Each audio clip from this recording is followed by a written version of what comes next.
firstly, I actually want to acknowledge the team at Live Next and actually thank them for inviting me to join you this evening. In 2005, I was actually living in my car, parked on a different beach every night, when I decided that I was going to start my second business. I've actually had 4 businesses since then. I'm on to number 5, and I'm thoroughly loving it.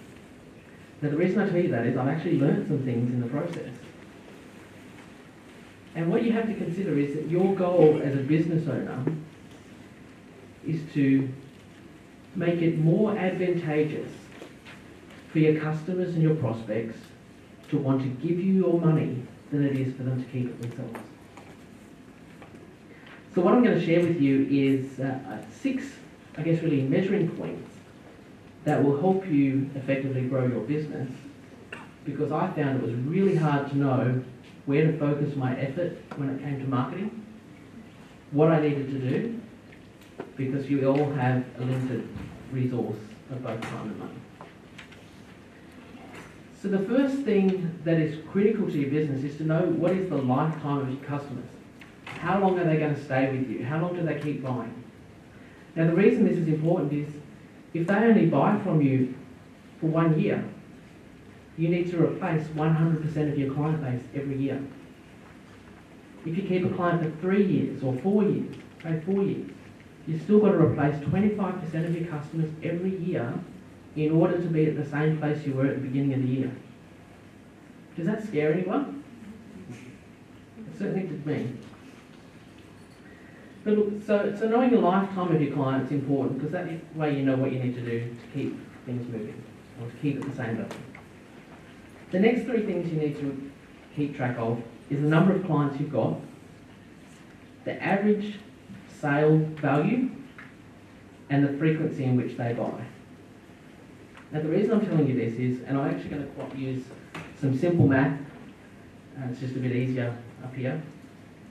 If you had 100 clients who all spent $100 12 times a year, then your volume's about $120,000 a year.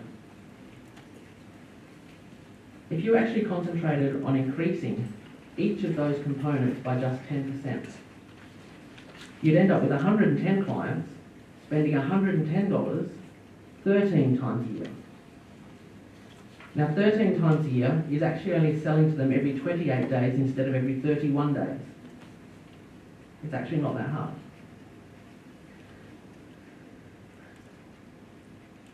Now, if you do that, you've taken that $120,000 volume to $160,000 with some minor tweaks.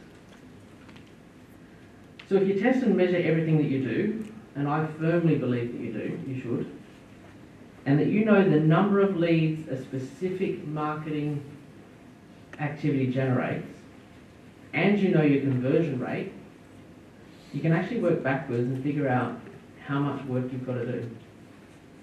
How many people sort of find they throw time and effort into something with just hope that something works? I think we're all guilty of it at some point. So if you work backwards, I'm going to give you an example. So if you know that an SMS campaign that you send converts at 30%, then you only need to send 35 SMS messages to get those 10 new customers. So if you test and measure every marketing activity you do, if it's cold calling, how many people did I call, how many people did I book a meeting with, you'll be able to sit back and actually stop running around. You can actually start thinking with your metrics and work strategically without throwing time and money in a situation with the hope that it'll work.